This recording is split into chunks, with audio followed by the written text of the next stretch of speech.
Welcome to episode 3. Thomas comes to breakfast, my own version. So, Thomas came into the station and he was waiting for his passengers to come in. Hurry up, no dawdle, don't dawdle, hurry. All the passengers were sitting in their seats. Thomas's driver hopped out. Thomas, you know all the locations so well, it's like you don't even need me. Thomas thought of this.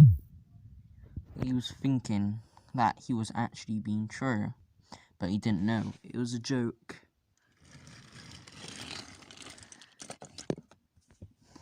I wonder if I can. Thomas had tourists in his carriages. That's why he was rolling along until he stopped at the next station. Off, spluttered Thomas. He wanted to get back to his shed so fast to see if he really can drive on himself. Don't be rude, said the passengers. It was dark now, and Thomas needed to go back to the sheds.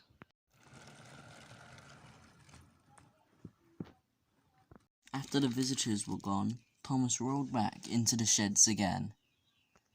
Driver says he doesn't need me, stated Thomas proudly.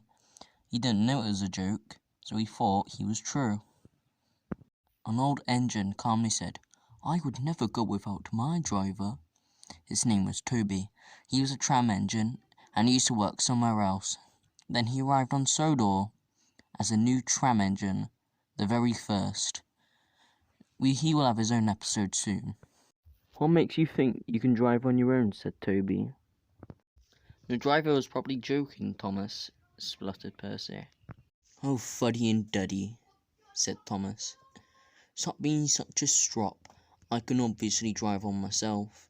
Driver would never lie to me. Both Percy and Toby yawned. Oh, okay, Thomas, you can believe what you want. I'm going to sleep now. The signalmen and drivers were going back to bed. I'll show them, said Thomas quietly. He let his wheels roll freely, but he couldn't stop. Help! Thomas couldn't stop, and he saw something ahead. It was the station master's house, so Thomas closed his eyes, and then something happened.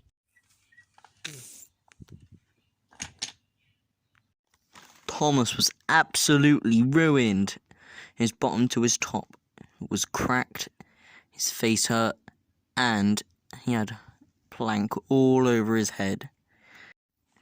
The station master was walking from the store when he saw this. You silly engine, look what you've done to our house. My wife is not going to be very happy with this. Silly engine. Thomas felt sad, but he couldn't speak properly because he had stuff in his mouth.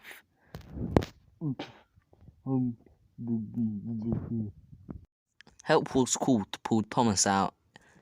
His buffer beam was cracked, his axles weak, his side rods ruined, and his funnel decapitated. Look who could drive on their own, huh? What do you think, Toby? With great amusement, jeered Toby. He was laughing so hard, and Percy was too. Thomas didn't say a word. How could he when he's in ruins? Then he felt a tug at the back of him, and he started getting pulled out.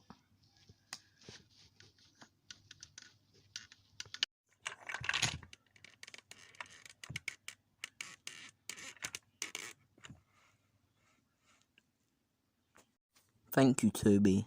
Thank you, Percy. I was a bit silly, wasn't I? You was, Thomas. You definitely was. Oh, you've learnt your lesson, Thomas. So, we'll go back. We'll be shunting more trucks, taking more coaches. How does that sound, Thomas? Thomas was beaming. Fine. Just fine.